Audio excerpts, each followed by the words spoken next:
Hello folks, to another edition of Heartlight Politico.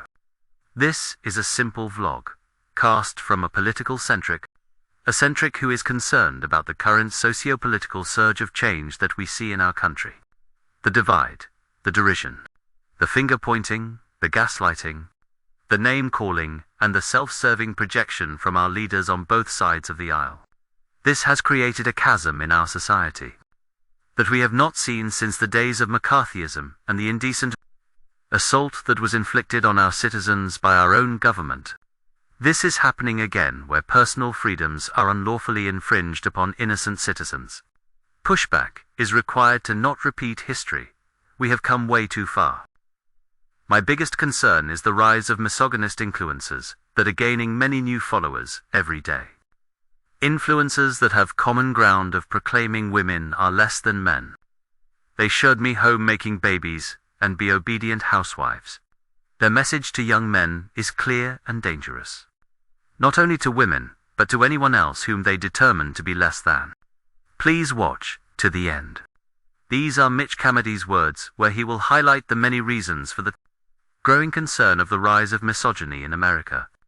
This rise is supported by a growing number of theocratic leaders who are influencing many of our nation's young men with this dangerous and toxic rhetoric. Mitch and many others are now sounding the alarm, and who Fimri stand behind no king's It is 2025. The world hums with a quiet, electric energy.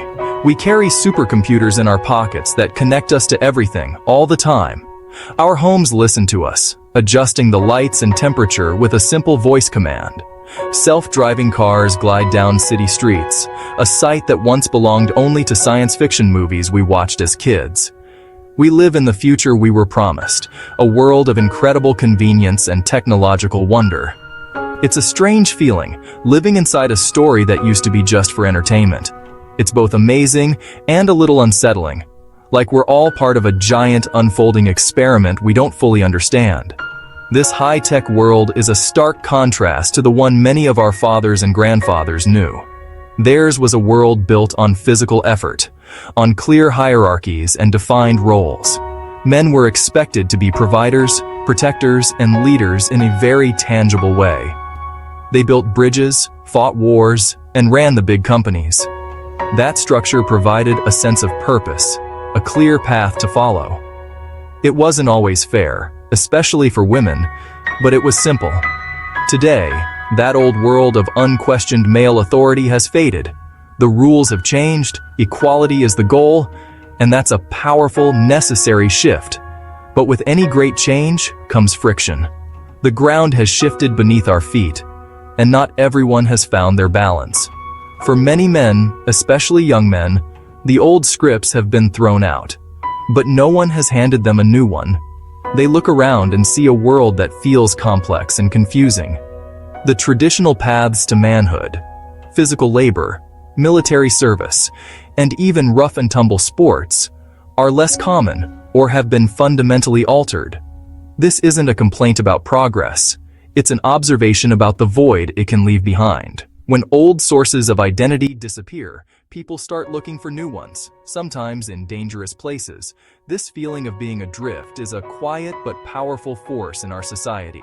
Now, many feel like they're navigating this new, technologically advanced landscape completely on their own. Section 2. Where did the men go? Vanishing spaces and fading vigor. Look around at the landscape of modern life. Where are the spaces where boys and young men traditionally learned to be men?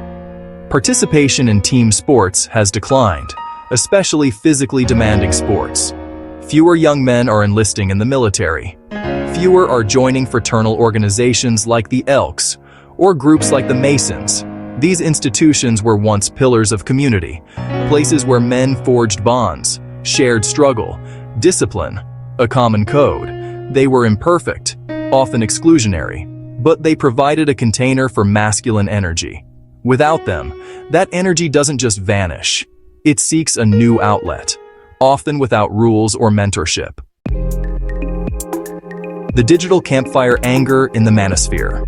The manosphere operates like a digital campfire, drawing in those who feel cold and alone in the modern world. Around this fire, stories are told, not stories of heroism or adventure, but of grievance and betrayal. These narratives are incredibly simple and repetitive. Men are the true victims of society. Feminism has destroyed the natural order. Women are manipulative and selfish.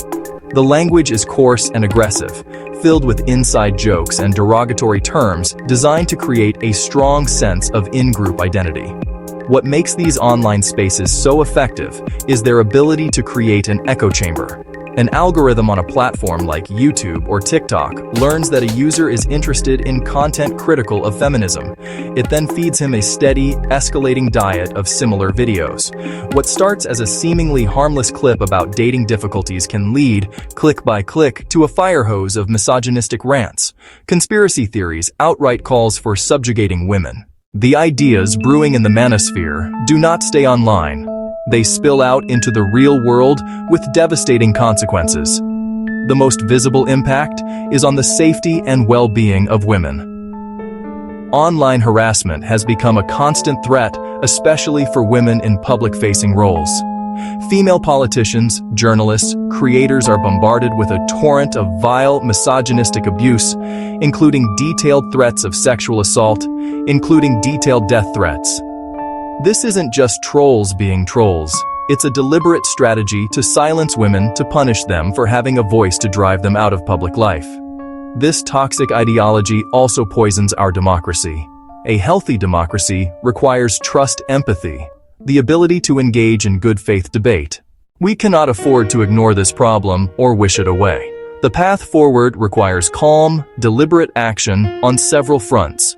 First and foremost, we must reaffirm our commitment to equal rights and enforce the laws that protect them. Freedom of speech does not include the right to make credible threats of violence or to engage in targeted harassment.